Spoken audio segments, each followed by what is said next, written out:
எண்ணி துணிக கருமம் துணிந்த பின் எண்ணுவோம் என்பது எழுத்து. வாழ்க்கையில் எந்த ஒரு செயலாக இருந்தாலும் சிறிய துவக்கம், தொடர் முயற்சி, இமாலய சாதனை. இந்த சின்ன துவக்கமானது ஜீரோல இருந்து கூட நம்ம ஸ்டார்ட் பண்ணலாம். எங்க இருந்து ஸ்டார்ட் பண்றோம்ன்றது முக்கியம் கிடையாது. பட் எப்படி அதை தொடர்கிறோம் என்பதுதான் முக்கியம். எந்த ஒரு செயலாக இருந்தாலும் தொடர்ந்து செய்தால் பிராக்டிஸ் மேக் மேன் பர்ஃபெக்ட். இமாலய சாதனையை அனைவராலும் அடைய முடியும். ஆக்சுவலா ஒரு செயல்ல அடங்கி இருக்கிற 3 விஷயம் என்ன அப்படின்னு கேட்டீங்கன்னா, physical activity, mental attitude, spiritual support. இது 3 தான் ஒரு செயல்ல இருக்கு.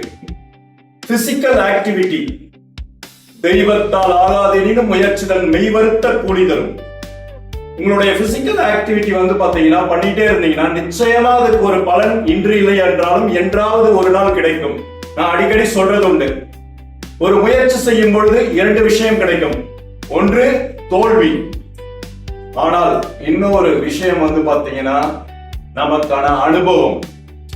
அனுபவம் என்னும் அந்த ஒரு விஷயத்தை நாம் நம் காலடியில் போட்டால் அதன் மேல் நாம் எழுந்து நிற்கும் பொழுது இந்த வாழ்க்கையில் உச்சத்தை அடைவோம்.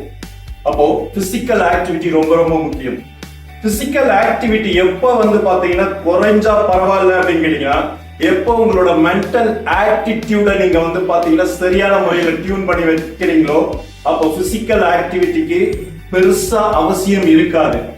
எண்ணம் போல் வாழ்க்கை, எண்ணம் தான் வாழ்க்கை, எண்ணமே வாழ்க்கை. நீ எதுவாக ஆக நினைக்கிறாயோ அதுவாகவே மாறுகிறாய்.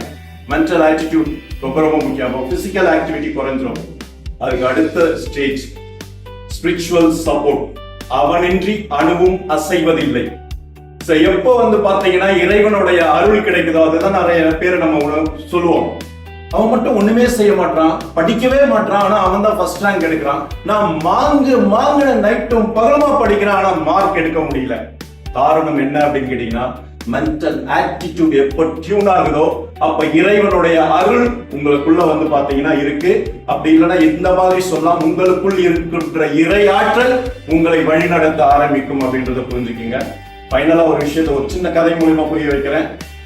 ஆக்சுவலா ஓகே, உனக்குள் உண்டாகும் நல்ல எண்ணங்களின் பின் நீ தொடர்ந்தால் இந்த உலகம் உன்னை தொடரும்.